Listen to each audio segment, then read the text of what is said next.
2019 of making sure that we continue to make Minnesota the best place in the country to raise a family, the best place to live, best way to start a business.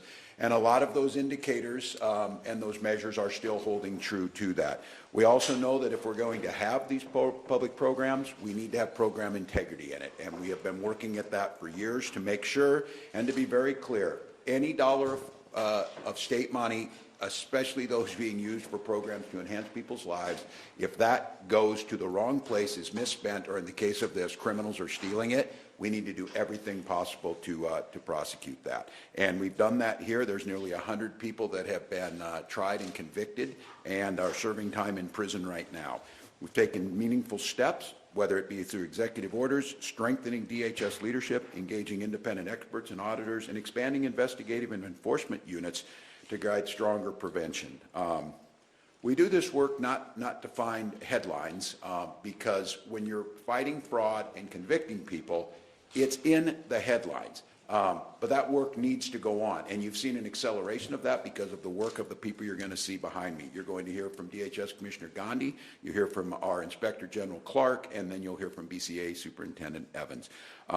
But I want to make clear at this, the tools that we have and we've made progress on, we've put these things forward to the legislature. The proposal that you have there in the package, many of them, if not all, should be incredibly acceptable to Democrats and Republicans across the board. Many of them have been suggested by both of them. We have suggested them. We were not able to get some of them through the legislature. So this is a bipartisan effort. But we're kind of at a crossroads on the fraud fight. We saw an incredibly damaging continuation of the reckoning and retribution campaign by the Trump administration, a totally illegal and unprecedented in this country's move around Medicaid. And you're going to hear again from the team that's here can explain what's going on with CMS, with Dr. Oz, and then adding the vice president into this. Even though, and you'll hear from this, Minnesota's Medicaid error rates are about 2.1%, the national average is 6.4%. There's actually no reason, and we're in the middle of working with them, even though we've met, I believe, all of the criteria of an improvement plan in their parlance, I guess. And what they did last night was just another step on that. It is absolutely not serious. It's not meant to fight fraud. How taking health care from 400,000 children, pregnant women, and the elderly, I would ask all of you, did you hear in there what specific steps they were going to take to stop the fraud, or what the specific fraud they were talking about? They're using it as a general term in this, and they're not serious. So we're at a crossroads here in Minnesota. If you like talking about fraud and you think it's an electoral issue for you, that's gone. I'm not running. That's gone. If you're serious about fighting fraud, you can help us work on this package, get this package passed, give the tools necessary to the folks so they can continue to do what we're already seeing, enhanced program integrity that my role was.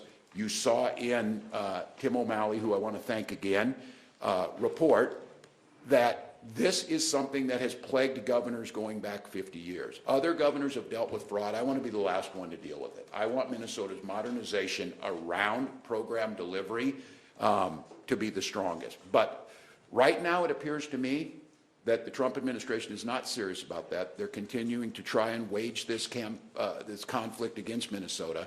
There's nothing in their plans that works. I continue to hear from the legislature platitudes and mysterious things.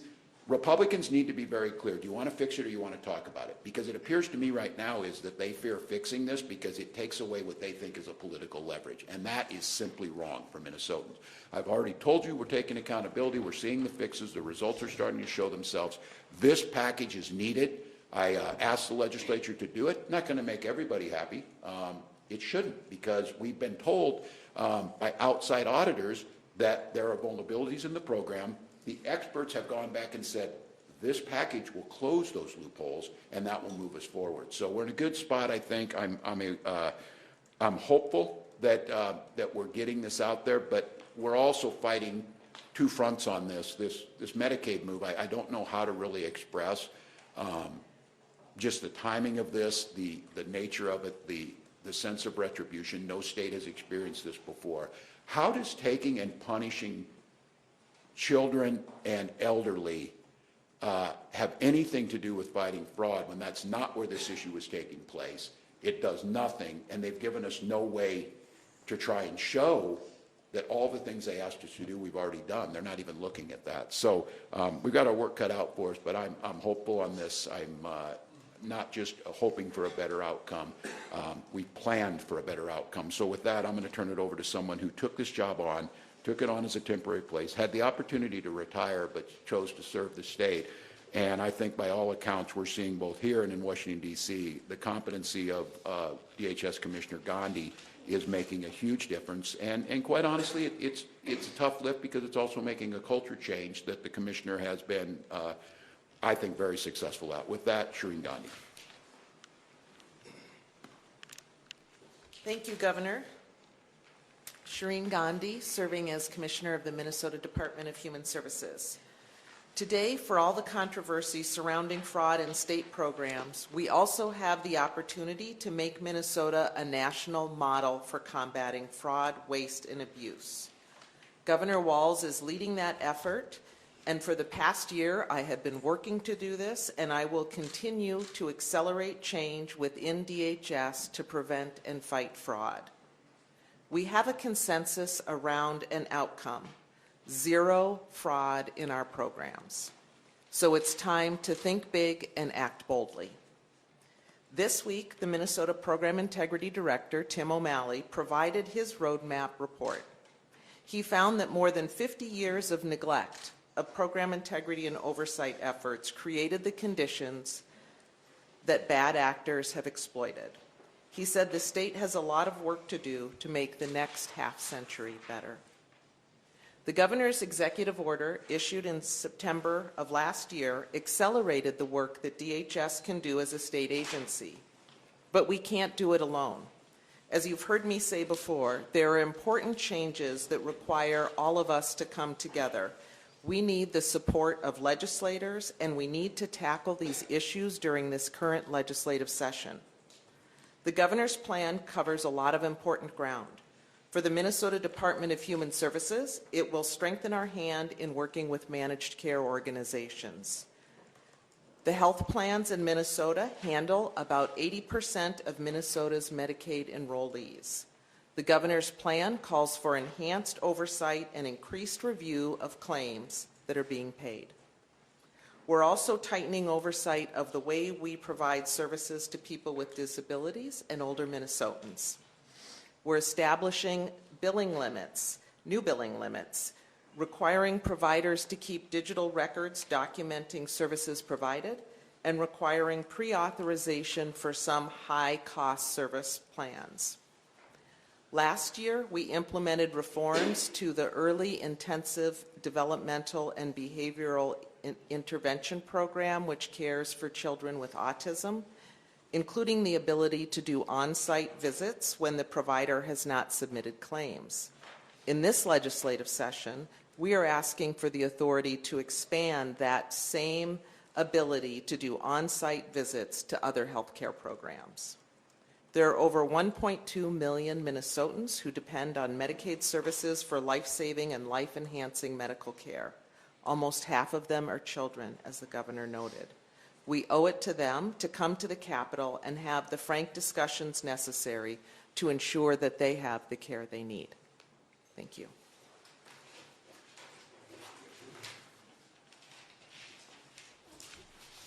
I think we'll turn to Inspector General Clark. Thank you.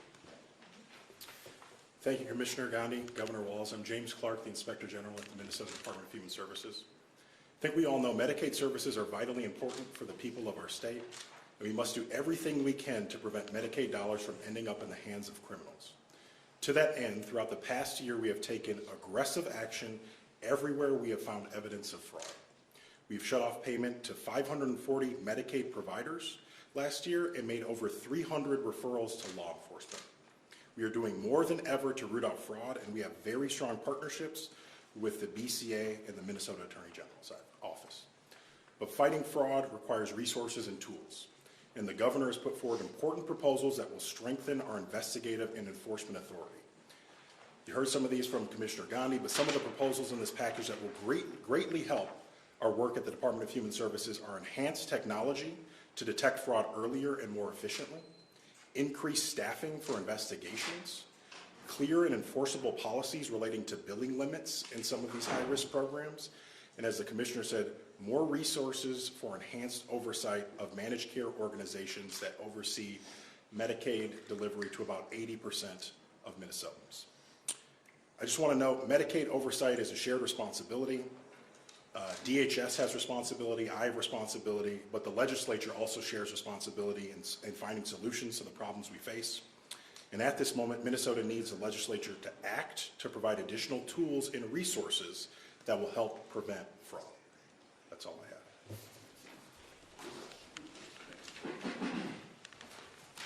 have. Thank you, everyone. Thank you, Governor. My name is Drew Evans. I'm the superintendent at the Minnesota Bureau of Criminal Apprehension.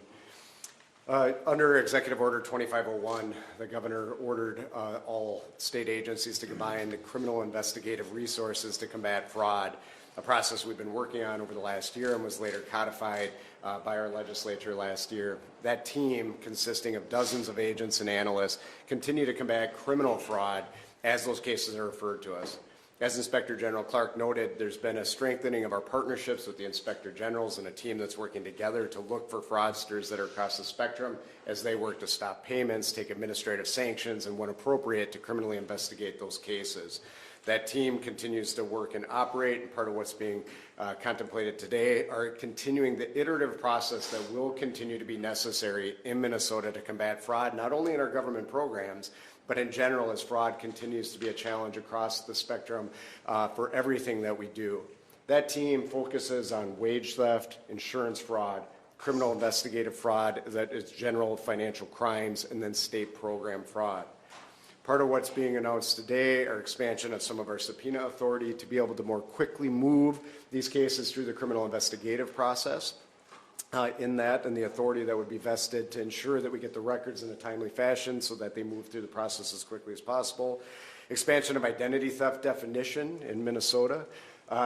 One of the things we say, not necessarily in these programs, but we're starting to see AI being used as a tool for fraud, using the likeness of other people, voices to access all of our funds, whether it be in the traditional banking industry, insurance fraud, or in-state program fraud.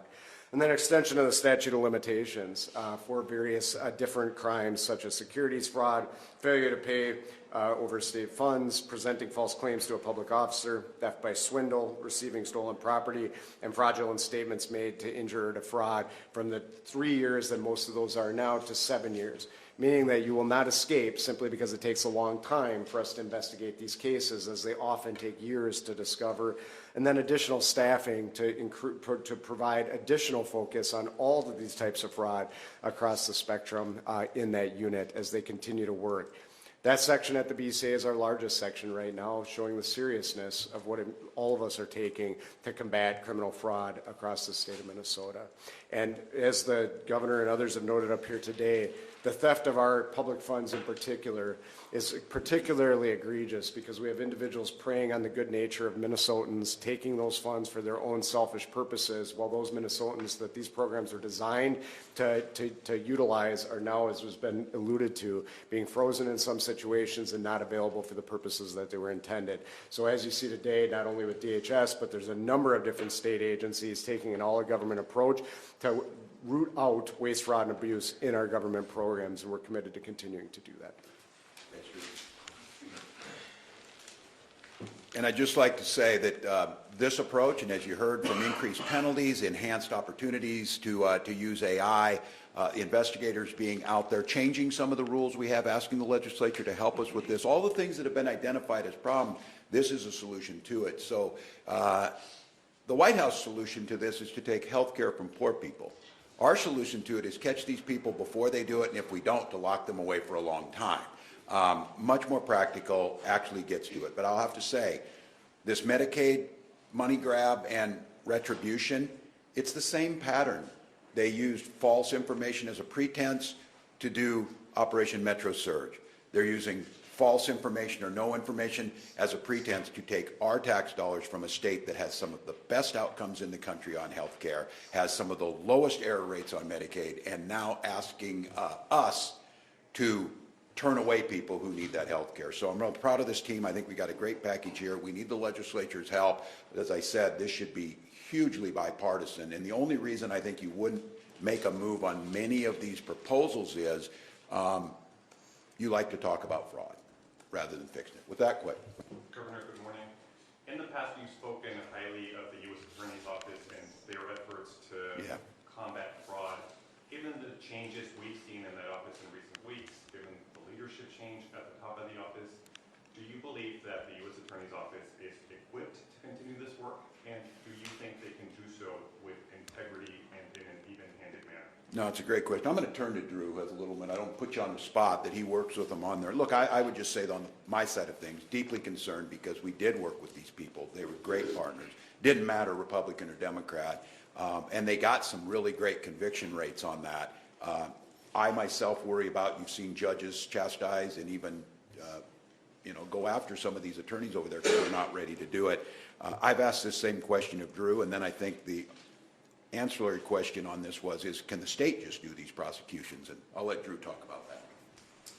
Thank you, Governor, and thank you for the question. I'll answer it a little bit in two parts. Part that wasn't. There's a significant number of resources that have been said in the investigative realm, from the Department of Homeland Security investigations that are here, and then the FBI that traditionally investigates those crimes.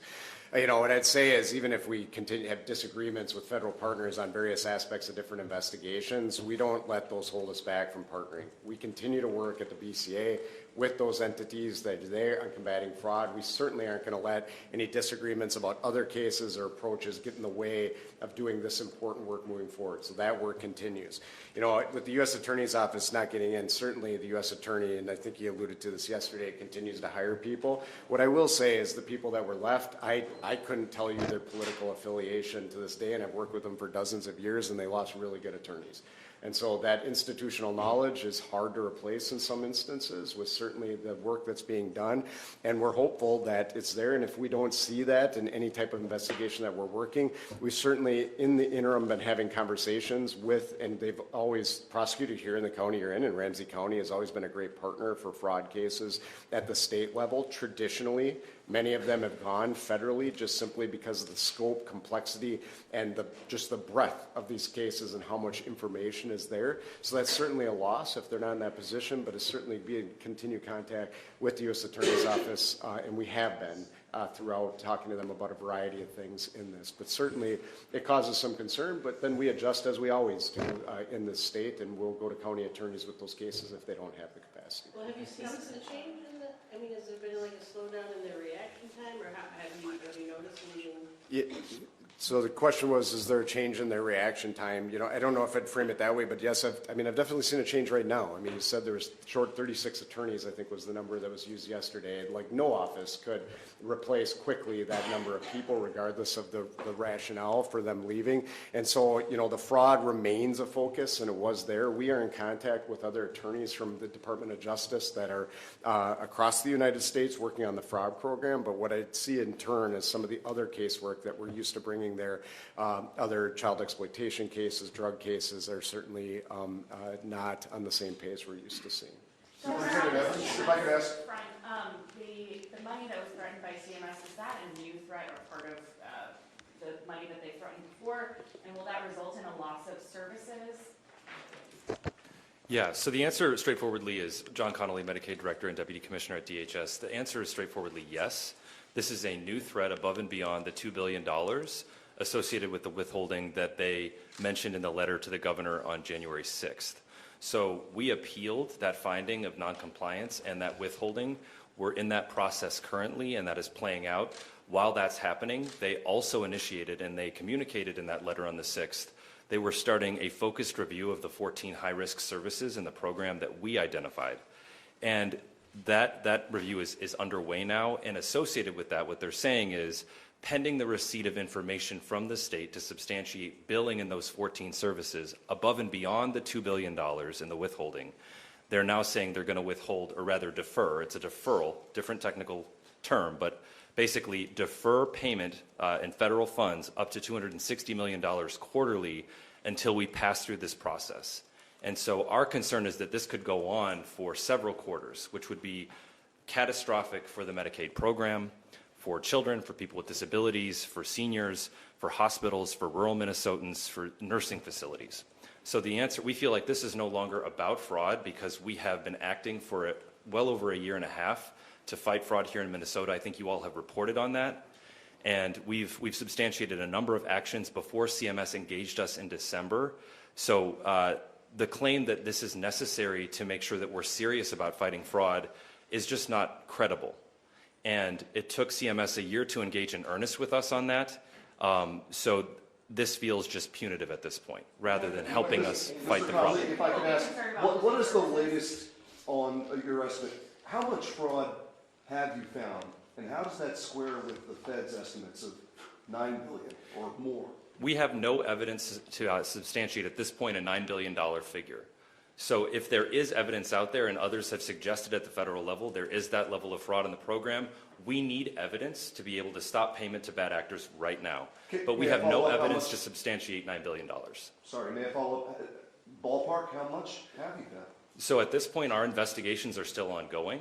What we found and what's been substantiated so far in legal proceedings, whether it be plea deals or in court proceedings, those are the numbers we're leaning on. The Star Tribune has published figures in that regard, but we don't have evidence to suggest that there are $9 billion in fraud in the program. Positive, Governor, could you comment about continuing to have the attention of the federal government? What do you think is behind this, from the immigration action? If I knew what went on in Donald Trump's mind, I think the world would be really glad to hear me say what it is. I have no damn idea, Mary, what they're thinking. Does it feel disproportionate? Yeah, because I think the number is now 19 billion, according to the president. And, look, the thing about that is, and we've been very candid and open trying to solve this, misinformation doesn't help us fix fraud. Saying false numbers like this doesn't get to the reality of this, the actual tools to do it. Look, I see no other way to view this than I take him for his word when this is reckoning and retribution. They used false pretense to come in on Metro Surge, and we saw the catastrophic damage that was done and the deaths. Now we're seeing them turn to this. And again, I ask all of you, you're very versed at this. You followed this. You see this. So they're going to freeze the money because of fraud. What specific fraud? What did you see that the state didn't do? You've been hearing this. We've been doing all these. They gave you not one single grain of this happened that's fraud. And as we know, it doesn't make it right. This is in every state. And the numbers are bigger in other states because they're bigger. And they're doing nothing. And they're being very specific about this. And look, I don't know when sometimes somebody says that enough is enough. This is a targeted retribution against a state that the president doesn't like. The real shame in all this is a state that does health care as well as anybody. Health care outcomes, health care access, health care providers. We do it as well as anybody. And this Medicaid piece, I don't know how you can't use this statistic. CMS's own numbers say Medicaid error rates in Minnesota are 2.1%, national average is 6.4%. Why are you coming to a state with the lowest in this? And why did you make an arbitrary decision to, what's the word I'm using now they're calling this? A deferral. It's not. It's a ransom note. It's the same stuff they did. They sent that on January 6th of when they're threatening us, and then what they wanted, voter rolls, they wanted everything else. So look, I've asked the president, we're tackling this. We want to partner with you. We need you to quit firing U.S. attorneys who are good at fraud. We need you to quit firing FBI agents because they carried out their job. We need you to partner with us because I don't know why this is so hard to understand. And I will continue to say this. You can trust me on this. The person who's angriest about this fraud is me. There is certainly no political upside to having fraud in your state, and it undermines the very program that I have spent a lifetime advocating for and trying to implement, and we have got criminals. It seems like the Republicans, the only people they're not concerned about in this is the actual criminals, standing with the criminals. This president has pardoned people who took part in Medicaid fraud, who were responsible for paying back almost $300 million, and because he pardoned them, that went away. This is some type of upside-down world where we need the adults in the room, and I'm counting on Republican leadership here in the legislature to say, we're going to give them the tools to put people in jail who commit fraud. That would be a great thing. So, Mary, I can't answer you. Governor, what's your timeline? How important is it for you to clean this up in your final year before the next governor? This is it, and this is my top priority. I'm proud of the work I've done here. I think we've made transformational changes. I think Minnesota ranks where it is. We still are we're the fourth best state for lack of corruption in this. Corruption is very different than fraud. It's very important to me because personally, my fiscal responsibility side, I've always hung my hat on that. I am proud of the teams that we have and the state employees who are taking the brunt of this. And it's time to go after the people who are criminals to, again, if we didn't lock the door tight enough, we got to do better at locking the door. But these are folks that stole from us. So I'll just say this. This was the reason is I am freed up that there are no political considerations. I have the time to focus solely on making sure this happens. And I do want, and it's personal for me because these programs are so important, when I leave next January, I do want that designation that Minnesota's programs have the best program integrity, the best safeguards, the best pre-prevention work that's been done, and that more people can continue to go to prison if they did this. Governor, I'd like you have this proposal out here. We've heard the Democrats, we've heard the Republicans come up with their anti-fraud proposals. Are you telling them you want to see this stuff fast-tracked and just stop talking about it and get it done? They should, but look, now after 7 years, I have to be candid with you. I've come in here, and I am truly the eternal optimist. I've come in here and said, you know, we all want a bonding bill. We should have this done by March, and then we're sitting here at the end of May, last hours, trying to get a bonding bill done. This one just makes sense because we're telling you what the tools are. The issue on this is that I don't think, and you'll tell me on this, I don't think many of these things are in here are controversial at all. I think many have been brought up by the Republicans. I know the legislature is going to frown on that we're not going to have basic earmarks for programs, but the OLA and everyone else has told us that that's risky. So I'm saying, okay, we're not going to do that anymore. So I'm hopeful. Yeah, I think if we pass it, we get things done. So yes. I want to ask about the outcome report. It's largely a mystery to us. We don't know what the vulnerabilities are of the remedies. And I wonder, Director Connolly yesterday said none of them have been implemented to this point. I wonder how many of them are reflected in this list and when maybe we'll know. Yeah, I'll let them speak. And the folks who know, and this is one that I think we're laying this out there. As I said, there's no political upside. And every time there's a prosecution, it reminds people there's fraud. But just because you're not hearing about prosecutions doesn't mean fraud's not happening. And the Optum report, the thing about that was, and we talked about this, that was basically a stress test on our system to see what's out there, see the vulnerabilities. So I'll speak on the part where the only thing that was redacted is kind of the roadmap for people to commit fraud. You didn't want to give them an idea like, oh, if you do these 3 things, you could get around this firewall, whatever it might be. But I think using it as a roadmap and a tool, the OLA has done that. Some others have done that. I don't think Tim O'Malley's main purpose was to do that, but he laid out some of those. So I don't know if one of you want to talk where we're at on. So the parts of the report that are redacted in terms of the Optum report and what I commented on yesterday in committee was that basically the analytics that they use for enhanced prepayment review to vet claims before they're paid to providers in the 14 high-risk services. And those we certainly wouldn't want to release to bad actors. So they have a roadmap of how to get around the different tests that we're applying to the claim. So that's one part of what's redacted. The second piece is really the recommendations that you're speaking about. And we're still vetting those. This report was produced in 90 days, so it's still very fresh. Our policy teams are looking through those recommendations, and they're really about policy changes or programmatic changes that we could make to improve the program integrity of the program. Some we might need to tweak, and some will, of course, require legislative action to implement, and we'll have to confer with the legislature about those as well. What's the timeline on getting those redactions, unredacted report to the legislators if they have their own timelines? So we have to abide by the Minnesota Government Data Practices Act, which, for better or for worse, that's just the reality of the law, treats legislators as the public. So we can't share redacted portions, security data, so to speak, with legislators, but we are looking for, I think, ways to share more information with them, whether it be verbally, if that's permissible, in addition to reviewing, I think, with a fine-tooth comb the report one more time to see if there's anything else we can unredact, so to speak. I also wanted to ask, I saw that you guys were looking at strengthening managed care oversight. Is there any concern in providers billing multiple MCOs along with DHS in order to defraud the system, and how will separate prepayment review processes address that? So there are different firewalls in place in the system that would prevent providers from billing for the same person in different places because they would be enrolled with a managed care plan that had responsibility for those services or benefits, and there may be other services or benefits that are billed through the fee-for-service program for the same person, but not two things in different places. And so our systems have coding to prevent that from happening, and while we ingest all the claims on the fee-for-service side and pay those bills to the providers, we also receive all the claims from managed care plans as well, so we receive that information too. We have time for just one more. I'm going to use one on this, though, to enlist all of you. I just am, why doesn't the legislature have data practices? It's insane. The FOIA requests for Congress and other things in this.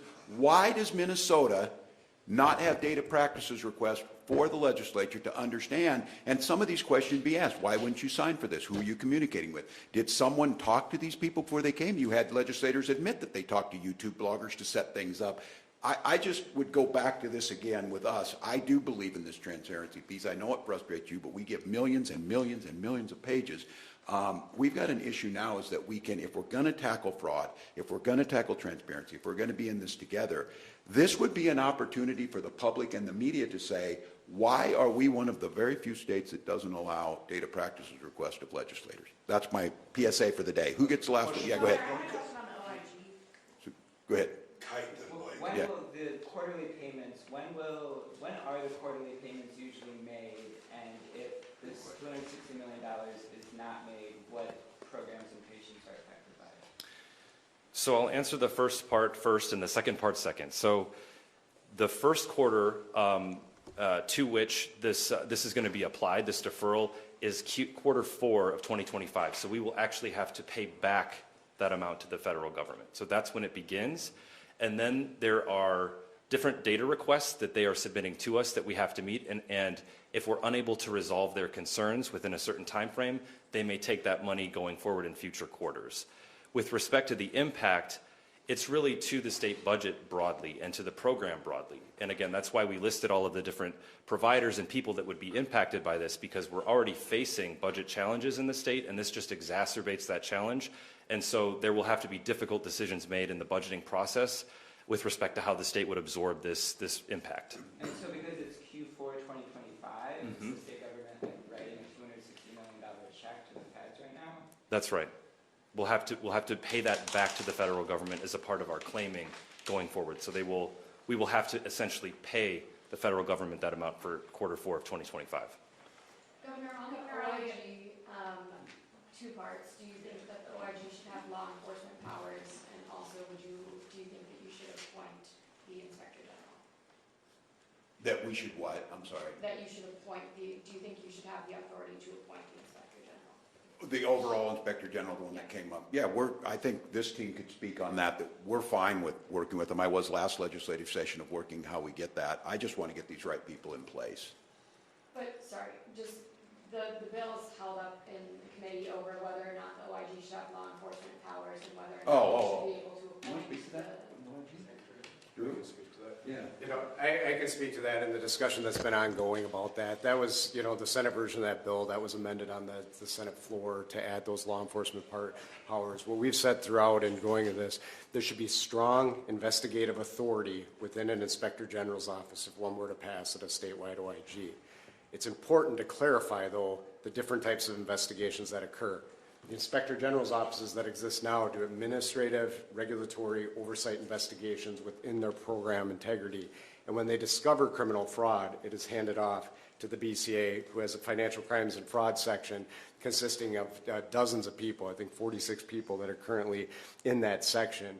What's being contemplated in that bill is a very small law enforcement function that would be ineffective from our perspective. It's expensive to run a law enforcement agency. There's a lot of regulation. It's complicated.